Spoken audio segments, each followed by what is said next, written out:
think I'm recording. Different camera. Yeah, I'm gonna try to use these more because I got a bunch of them. Anyway, have to figure out what to do with them.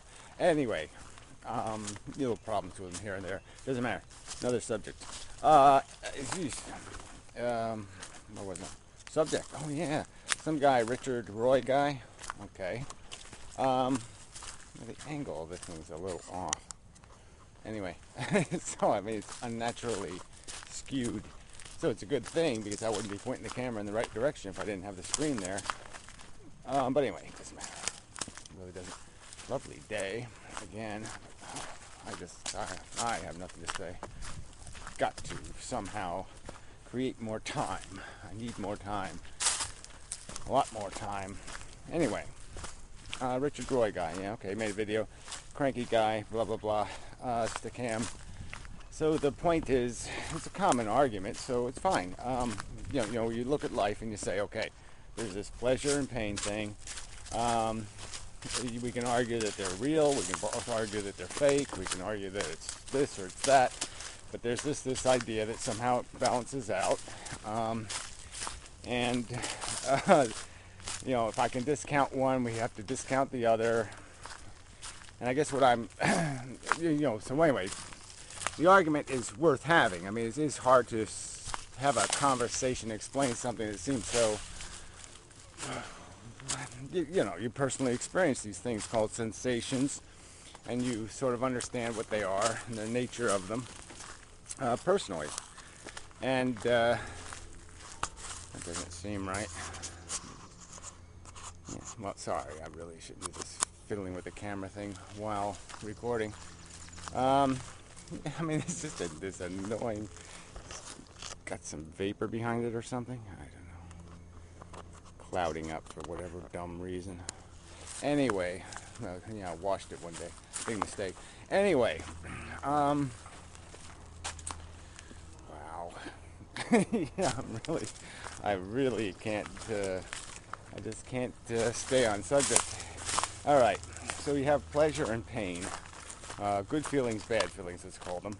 But the point is that doesn't account for, well, then you also have desire, right? You have hunger. And that's the thing that just messes up the whole game, right? Because if you just took the pleasures and the pains, the comforts, the discomforts, most of the comfort time is spent fantasizing about getting something good. So you're sort of, playing in your hungers. And playing with your hungers and imagining having, and it's sort of pleasurable, like watching a movie. You get excited, you get kind of lost in it, and you're almost, you're almost not. It's almost not your sensations you're feeling. You're almost projected into, this other place, this other dimension of your consciousness. Kind of does, migrate. That away somewhere. You're over there. You're not really in you anymore, I guess is what I'm saying. But the point is, these are all very nuanced things, and people are just kind of saying, all right, this is this, and then this is the exact opposite of that. And so, no, pleasure and pain are not opposites of each other. Comfort and discomfort, still not. They're kind of made out of a different thing. We derive the comfort by satisfying a hunger. You have to need it. And so the question is, how do we derive this need mechanism? And what would be the reciprocal? If you're going to demand that there be reciprocals, if they're going to be opposites, then you'd have to come up with an opposite for the hunger mechanism, the horny mechanism. And there isn't. There can't be. It's just not possible to be horny for nothing, because that's what we're talking about. It's a nothing. It's a neutral, and so this sort of does break it down to the fact that this is kind of a linear thing. And so, I mean, I can't convince you.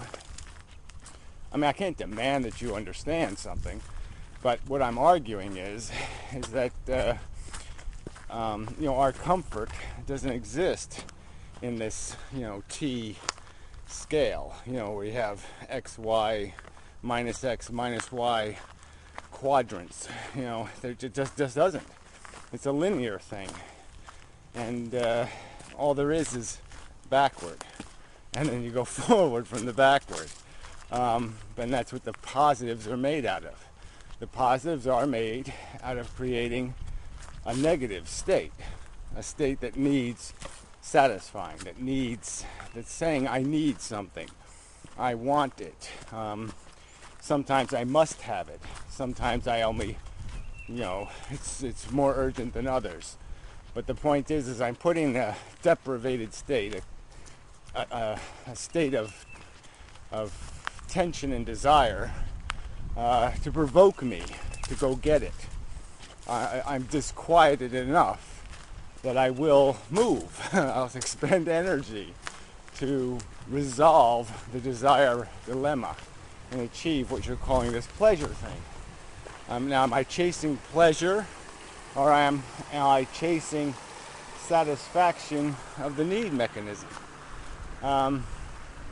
That's the question. And my argument is that, yeah, I'm chasing satisfaction. I'm chasing resolution of a problem created, a need created. And so when we argue about these qualitative differences, that's a huge, that's a huge alteration of the balance between pleasure and pain. Is the fact that we have desire. And on the alternative side, there is no mechanism providing the same function as hunger or horny, in the non-chase sense that keeps us saying, no, I'm not going to get up, I'm not going to go, I'm not going to move. There's no positive pushing on the other side of the scale, to wait. The raw fact that we are conscious of the fact that we will pay a price, that we will suffer in the future to exist, that existence will inevitably cost us. That's not a desire. It's just a rational awareness. So,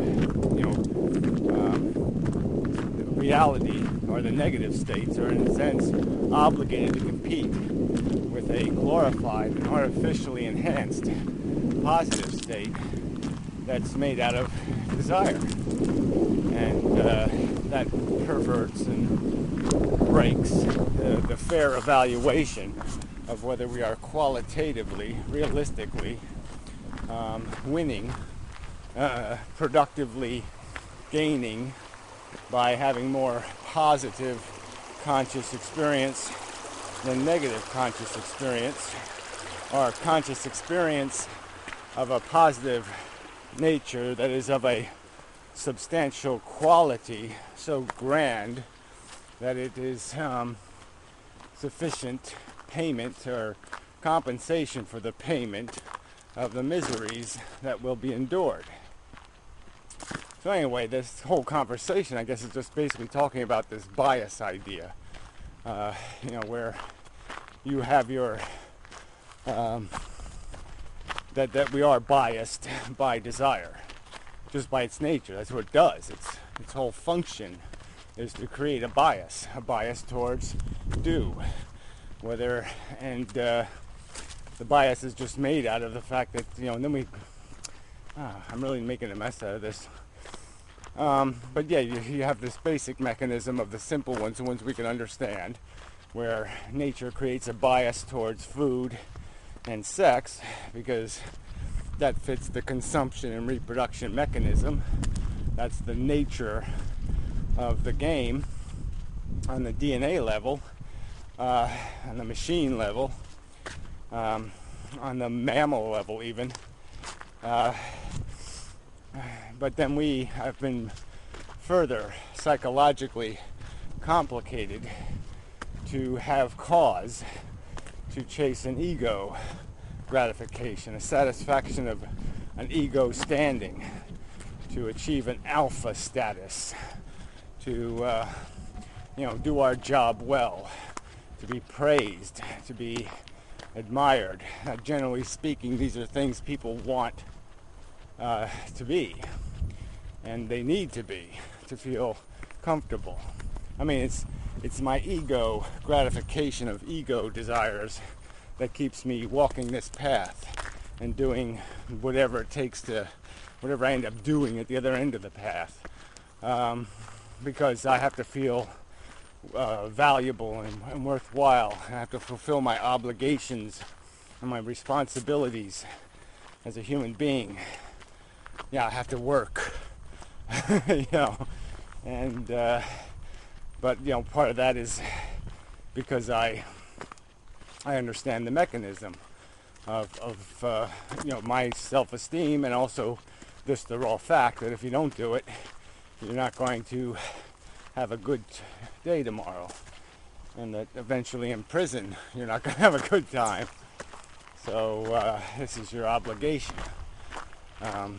You know, living, you know, without a house and food is not going to be good. So you understand that, you paint a picture of it in your head, and it provokes you to move forward. It's all negative energy. It's all to avoid this negative. Ultimately, it's to get away from the want state, the need state, the incomplete state. Bicycle. How you doing? Thank you. Hi. Yeah. Three of them. Yeah, one more guy. Yeah, one lagger. Slacker. How you doing?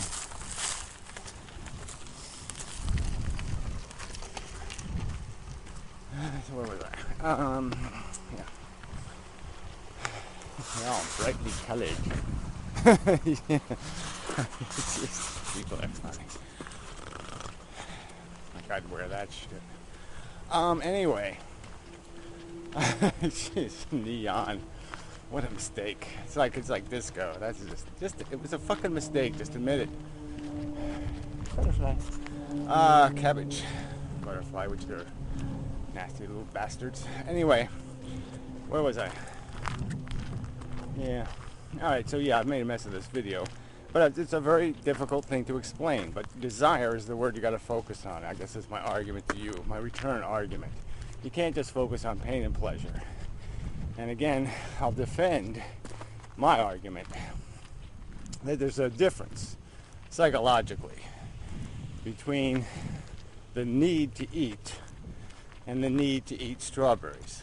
Okay, so the fact that you might, you know, be hungry, what kind of food you're hungry for, is a different kind of psychology than the fact that you're hungry.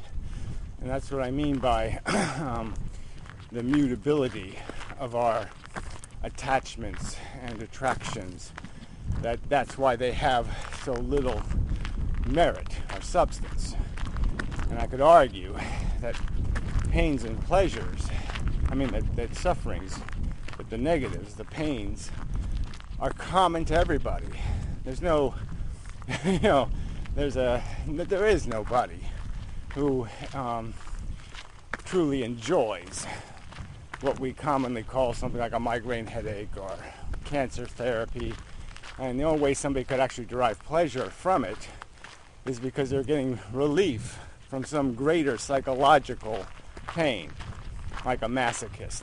A masochist isn't some happy person, you know, that goes in and enjoys pain. They enjoy pain because it is a therapy against their own psychological pain.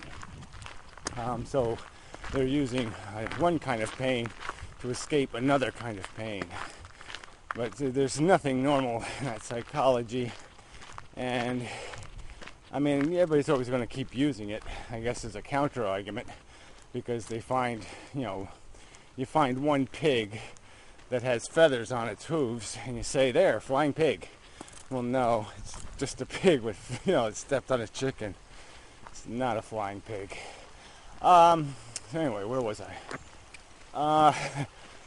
Yeah, so there's subtleties to this argument, and I can't undo those subtleties. And I'm sorry I haven't put it eloquently enough, but there is a big difference between, you know, needing human beings to be on planet Earth, somehow sensing that it's necessary, and somebody whapping your foot with a sledgehammer. Those two things have a different kind of qualitative substance. Your want for chicken salad or some kind of bullshit is superficial, trivial, completely unique to your psychology. It's mush.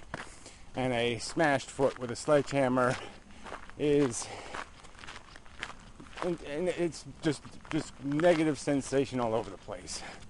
Doesn't matter what mammal I whap in the foot with a sledgehammer, it's going to be the same bad news.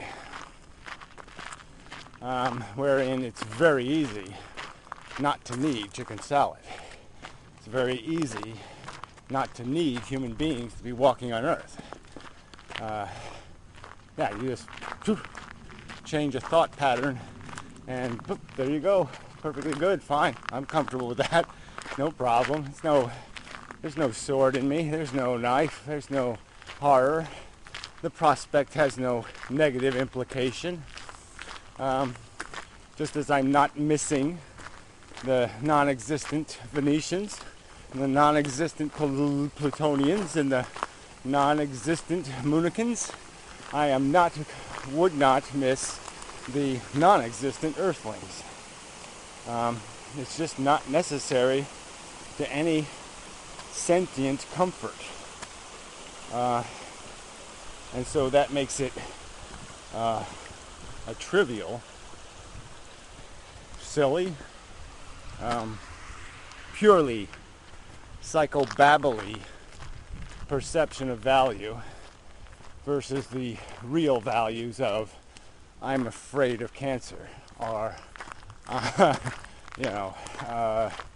the prospect of dying badly scares me, or whatever. Those things have infinitely more reasonable, rational, logical integrity than statements like life be good. Well, no. Life be suffering, endured for illusionary psychobabble accomplishments, and a little bit of pleasure, but just not much. It's all made out of desire. It's all made out of a negative deprivation engine that keeps us moving. That obliges us to move today in the interest of our tomorrow. That's a good enough way to put it. Anyway, sorry, not my best effort, but yeah, it's tricky. Anyway, really not. I just didn't make a good, I just didn't do a good job. It's not that complicated. Desire, pleasure, and pain are different things. A triangle of different things. And they have different impacts on our psychology and different weight and substance as an experience. Yeah. They have a different origin in the construction of what we call our psychology. Yeah, I should have just said that. After it should have been a one sentence video. Doesn't matter, but whatever. Whatever. Oh. Yeah. I tied a string on it. I can't lose it now. See, here's the little lens. Can't lose it now because it's on a string. Yeah, smart. Alright, till next time. Whoa! Be me again. Yeah, I think it is. I'm pretty sure it's me. Anyway, addendum. Since I'm here, might as well add something. I suppose. I'm so tired. Oh, fuck. I gotta get me some energy pills. Black ones with little spots on them. Anyway, yeah. Difference between pain and pleasure. Yeah. point is about the whole conversation anyway. It seems certain to me that I wouldn't want to live my life, and my life has been pretty good. I definitely don't want to live any of these other slobs' lives. And that right there kind of is all the story you need. Because frankly, what gives anybody the right to ignore the reality of people who say they don't want to go, and you're going to force them to go, essentially. You're going to just say, fuck you, I'll take my chances that the monster I make will like the ride.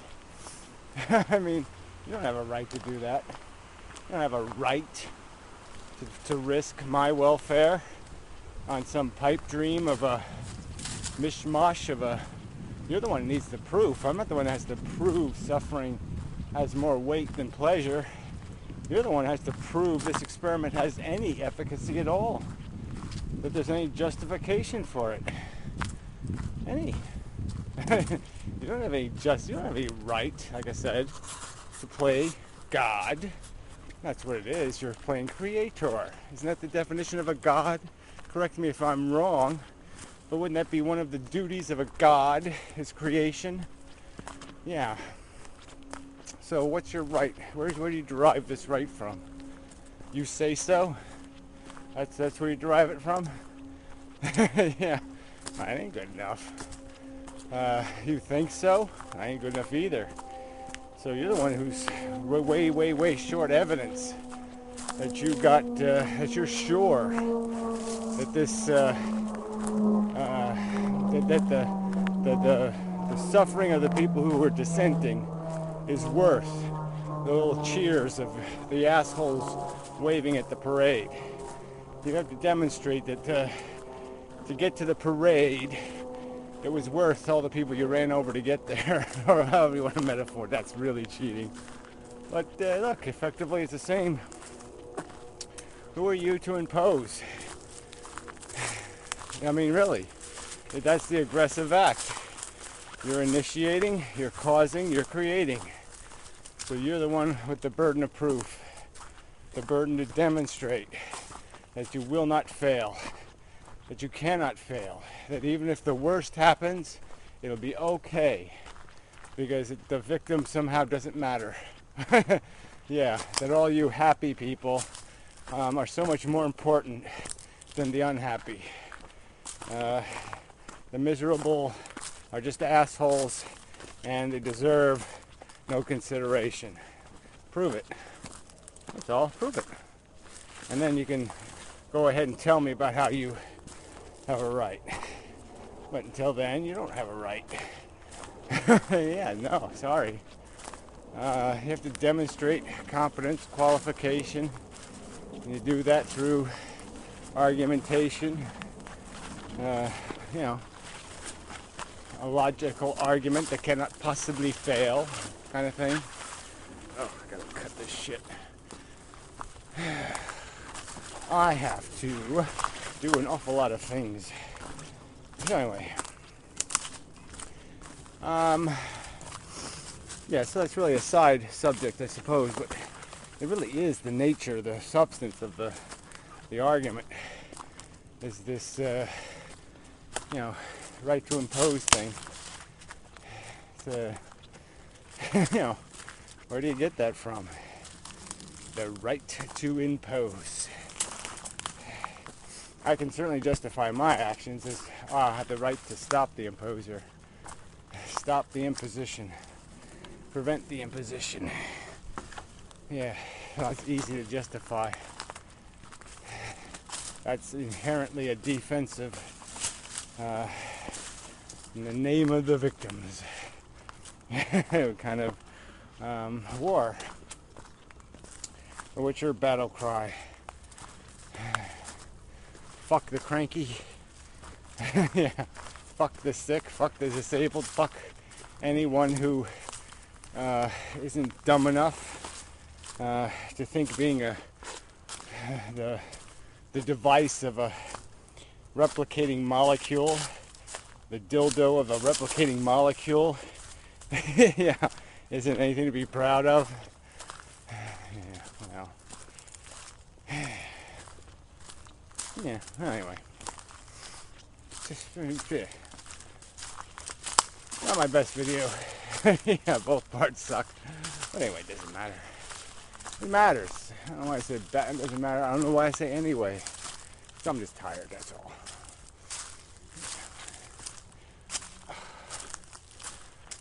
Oh, God. I don't think I can get there. Oh,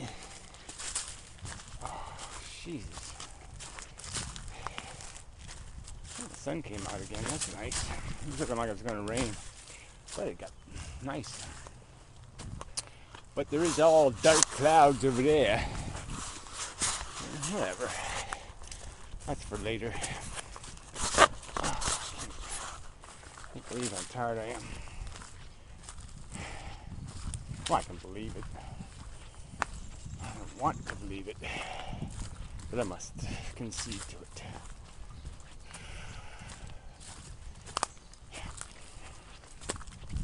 Okay, well, sorry. This last 2 minutes you didn't need. I think I can say something brilliant.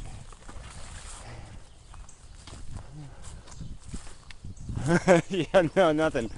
Duh. It's the best I could do. So, hopefully he's picking up. So, till next time. Thank you very much. Sorry for the wasted time part of the video. But shit happens and such. Till next time.